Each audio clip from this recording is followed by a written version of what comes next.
It was revealed this week that our glorious leaders in the House of Commons claimed over £23 million in personal expenses and another £75 million on staff costs in the last year alone.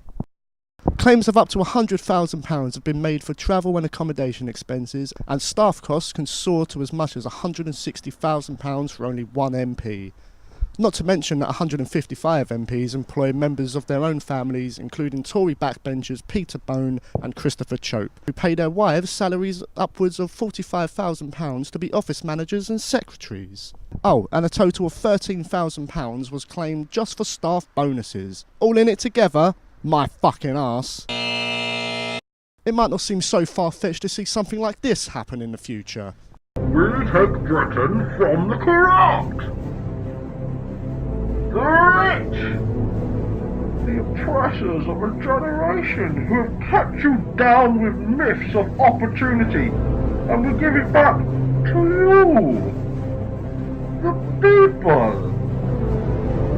Britain is yours.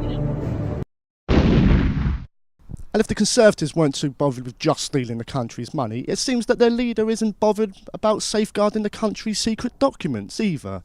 Prime Minister David Cameron was recently snapped in a picture, rather carelessly uploaded onto the internet by his sister-in-law, taking a nap in a four-poster bed while just leaving his official red box sitting next to him out in the open.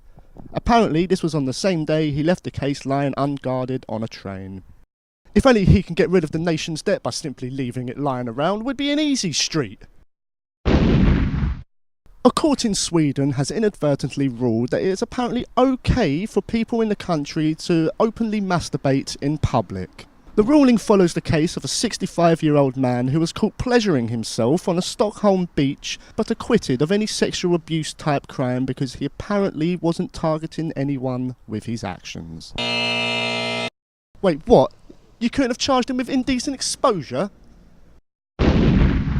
The party conference season has got underway this week, with Nick Clegg delivering a passionate speech to onlookers in Glasgow. Mr Clegg urged voters to help them retain their place in government so as to curb the excesses of the Labour and Conservative parties. Mr Clegg even went as far as listing several Conservative policies which he claimed the Liberal Democrats had blocked, including scrapping housing benefit for young people and inheritance tax cuts for millionaires. Oh, how nice of them. But of course he forgot to mention the bedroom tax, numerous other tax cuts for the wealthy, and of course his own party's debacle over the tuition fees. Yeah, help curb the excesses of the other two parties. Tell me this, who's going to curb your fucking lies? Rockstar Games have released Grand Theft Auto 5 this week, breaking records for the most units sold in its opening week.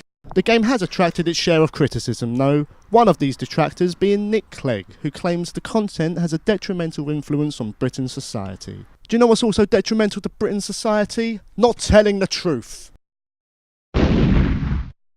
Do you remember when England suffered an embarrassing 4-1 defeat to Germany in the World Cup 3 years ago? Well, Three Lions fans cringe no longer, because somebody else from the British Isles has managed to pull off an even more embarrassing defeat.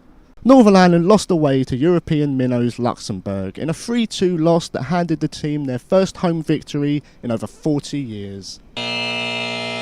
Never mind Wales coach Chris Coleman losing his passport, maybe the Northern Irish boss should lose his citizenship for that fucking display. Here is the weather. Thank you for watching the News Roundup.